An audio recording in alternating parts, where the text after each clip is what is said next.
I'm very ashamed with the behavior of my president, the Kenyan president. It's a very shameful picture to watch a president who he does not understand if he's a president. It is very true. There are some people who they don't know what to do with power. They don't know what it means to have power. They don't know what it means to fight and to sacrifice everything and anything to be in power. We know Ruto has gone through a very thin line. Kuaibishwa, intimidation, zile vituko walikuwa wakifanywa na Raila na Uhuru akiwa kwa kiti. Wakifika public wanamcheka kama amekojoa, wanafanya nini? It is painful. And he was waiting for a moment when he's going to do everything to them like they did to him. But do you know one thing my president does not understand? He does not know that he's a winner and he has rebelled back to become one winner.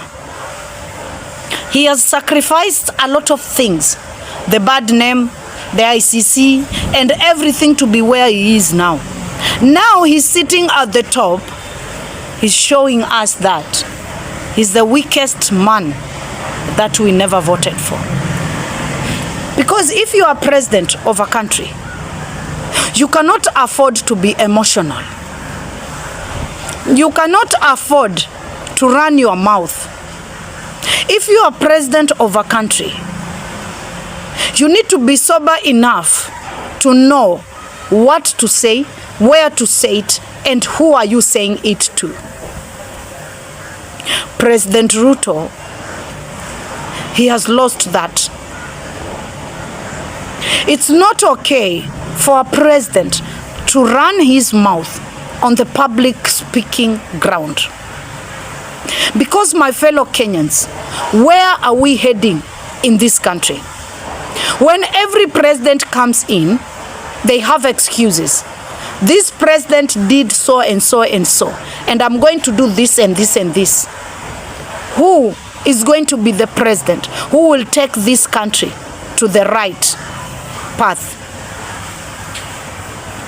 Because during Kibaki era, Kenyans died. In 07, the Michuki massacre, Kenya died. Uhuru came with Matiang'i, they killed Kenyans. I don't care which excuse they had, but Kenyans died. Now we are in the government of Ruto, only 3 years. They have killed more than the Kibaki and Uhuru government. And the only excuse they can have is our president hiring bloggers who will come in the internet and change the narrative and have this kind of excuse that in the government of Uhuru killed. So what changes if this government kills? Where are we heading as a country? We know the constitution has been shelved. That is why everyone is coming with an excuse. How our own president can stand on the podium and give a reason saying that when I came to power, a lot of boys, they did not have a job. And you are not going to blame me for Kenyans who have no job. My president, you have been sitting there for 3 years. At least you can come on the ground and say, when I came to power, a lot of young men, a lot of youth, they did not have a job. But I'm doing something to change this situation. The only thing you need to do is to let me do my job.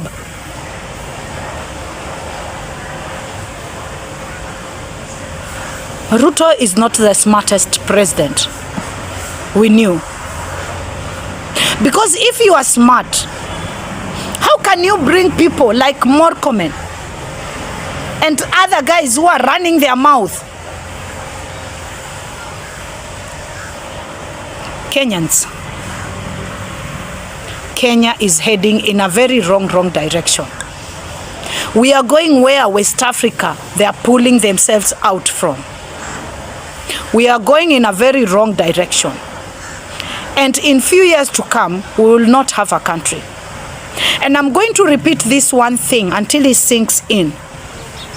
The politicians who destroyed Congo, the politicians who destroyed Liberia, Zimbabwe, Zambia, Ghana, Nigeria, they are no difference with the politicians we have in this country, because they use the same tactics, same means, and same plans to destroy a country. So whatever your tribe man is, as long as he has not given you something better individually, they lose the chance of being called mtu wangu. Kenya, we have a disease, and that disease is tribalism. And this tribalism is doing a lot of damage in Kenya. And we cannot keep up with tribalism anymore.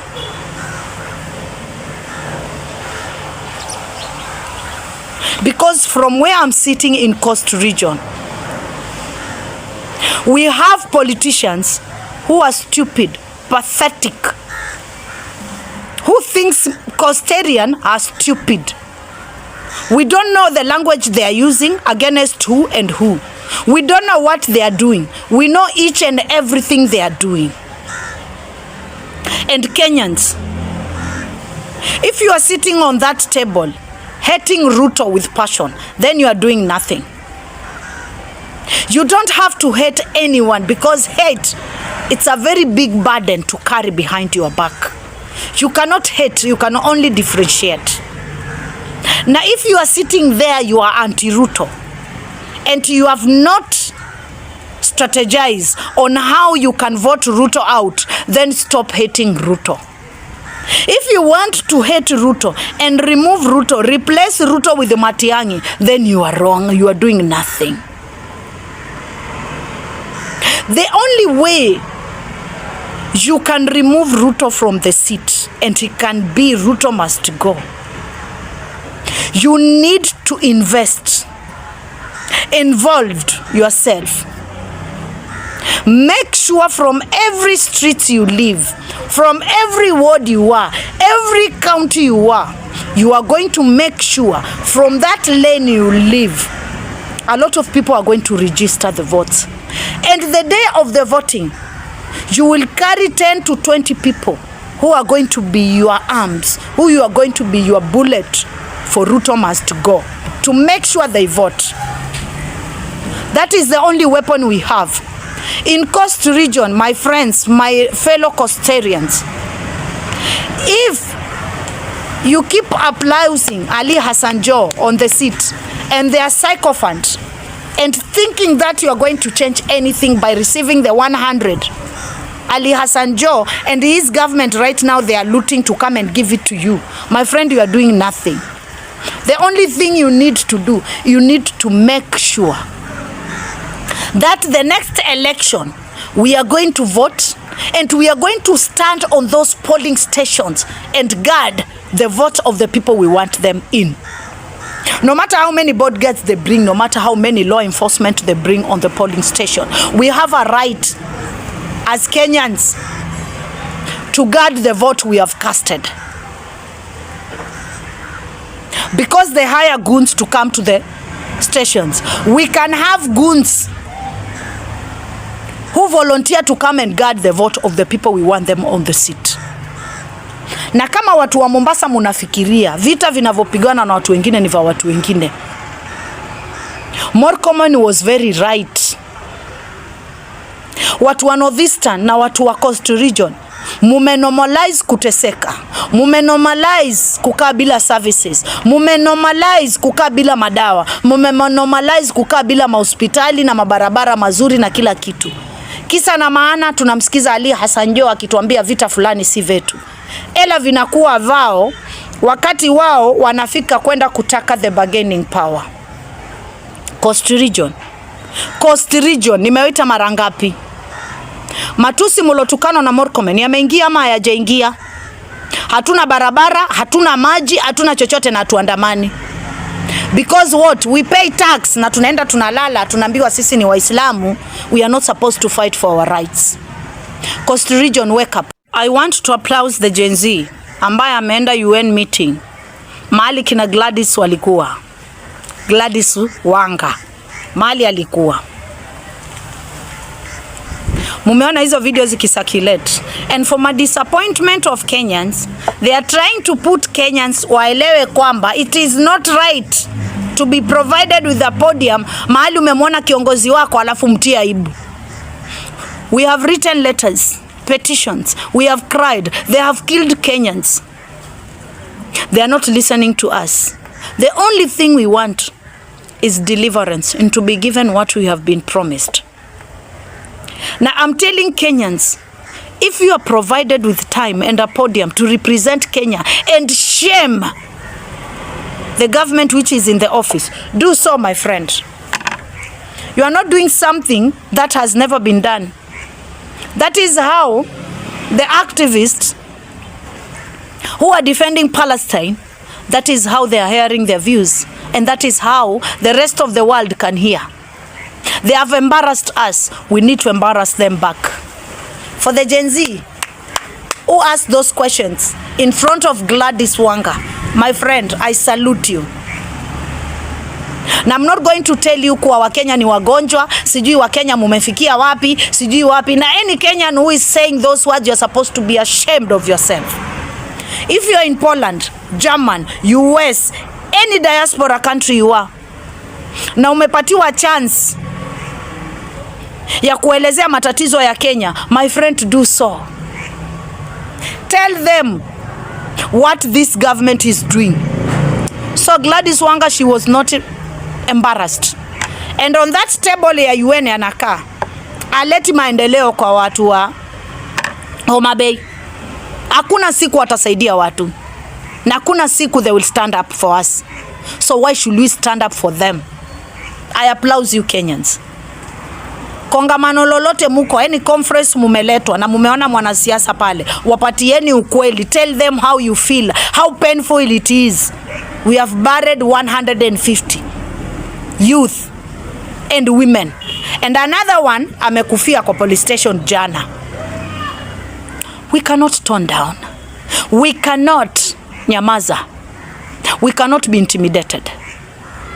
And they need to look for the way of how they are going to reform themselves.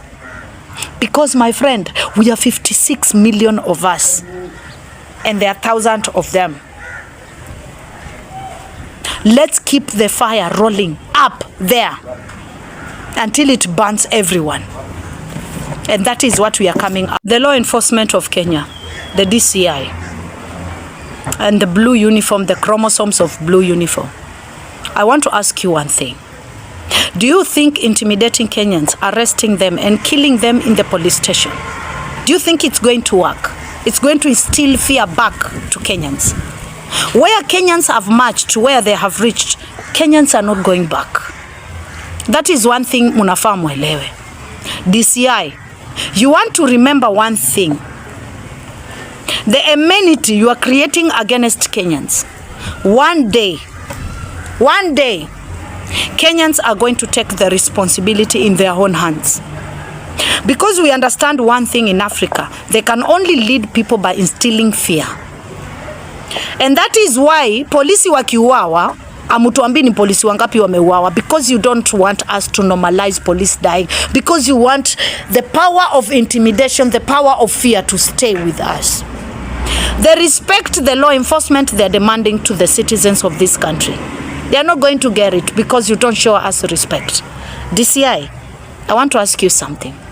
Do you think it is normal? Wewe unaishi maisha ya kawaida, umepangisha chumba ambacho hauna hata security wa kuprotect familia yako. Unanunua unga kama sisi. Munaishi katika takataka kama sisi, munatembea barabara mbovu kama sisi. Wewe unachukua oda 2, 3 unakuja unabduct mtu. Unaenda unamuua. Na unaacha watoto wako hawana hata bodyguard ya kuwalinda, ama bibi yako hana bodyguard ya kulinda watu. Bibi yako anajulikana anaenda sokoni wapi, watoto wako wanaenda sokoni wapi, wanaenda wapi. Alafu Wakenya tukijaribu kuwakumbusha hivyo, munakuja munatu arrest. Do you think we are fools? Tukikuja katika makoti, hakuna kitu munatupatia. I'm telling you, there is a time bomb. that is being planted on Kenyans. It will explode very soon. If you don't go back, 2 steps back, and you start delivering, respecting Kenyans, and protecting the law. DCI, you need to understand, just because Mohamed Amin is behind you, you are not powerful. NIS, just because you have Nurdin Haj, you are not powerful against Kenyans. Tumetumia maandamano, tumetumia petition, tumetumia kila kitu, mumekataa kusikia. Mukitusukuma mahali pengine tufike, tutatumia mahali pengine alafu mutatufanya sisi sio binadamu. Now we are not intimidating people against you. You are not going to instill fear as a mean of leadership. Community policing, listening to Kenya, that is how things are going to work. Because the more you kill, the more furious we become. The more fearless we become. Because it is not normal, DCI, my brothers and sisters. Kutoka umepatiwa orders, unaenda una abduct mwananchi ambaye ana bunduki, ana gun, unampeleka mahali, unamtocha na unamuua. It is not normal. It is not really normal. The DCI, the Subaru boys, you need to call yourself in a meeting. Kama tunaweza hack system tukajua how much money is leaving State House na ni ngapi zinarudi, we can hack even where your family lives. And don't think what is happening in America, Germany and other countries cannot happen in Kenya. It will happen. And it will happen.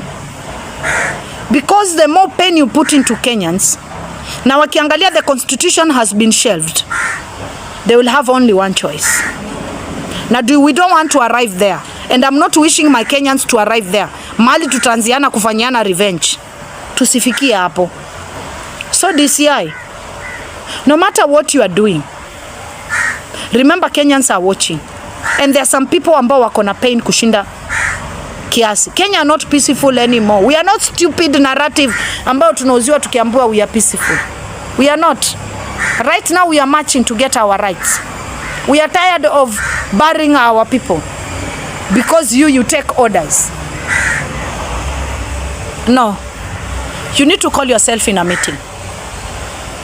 You need to start aligning with the constitution of this country. You need to stop making kina Mohamed Amin, kina Nurdin Haj, kina Adan Duale, na the president himself, the constitution of this country.